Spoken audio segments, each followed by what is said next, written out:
People used to say that it's always grand for you to go on a divorce. Let's check the context in the Bible that backs the word divorce. Let's look at the context of divorce.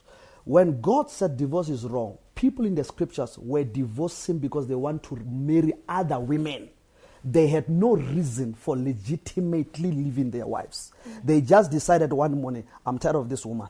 You know, I didn't like the fact that she was snoring last night. I'm divorcing her. I'm marrying another one. Remember that when they posed this question to Jesus, they said Moses wrote us, in his law that if I don't like this woman, I must just write her a divorcement letter and then she must go. So there was no legitimate reason. Now Jesus as well said in the beginning it was not so. In other words, when you fall in love with somebody from the beginning, the intention is not supposed to divorce the person.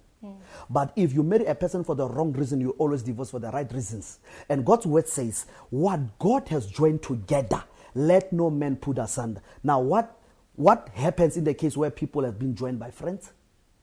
What happens in the case where people have been joined by culture, by tradition, by pressure? What happens in a case where people have been joined, by a child out of wedlock? What happens in a case where people have been joined, by social aspects of life? It means it is not God. So they were not married for the right reasons. So divorce is wrong when you divorce solely to marry somebody. But if, for example, the relationship is irreparable, the relationship is irreconcilable, you are two lives going different direction, there's abuse, there's no respect, there's no honor, there's cheating, there are all kinds of evils. You cannot call that marriage, because God's word says marriage is a blessing from God. It must be enjoyed. You cannot persevere something you don't enjoy. People, they enjoy marriage, they don't enjoy it. It's not marriage. So it's possible that most people are married. It might not be the doing of the Lord. There are reasons. So we have to find out, why did they divorce in the first place? Because people will marry some people because they were the first sexual partners. So out of the fact that they have fears of the unknown, let me stick with this person. But after a time, they realize, this does not work.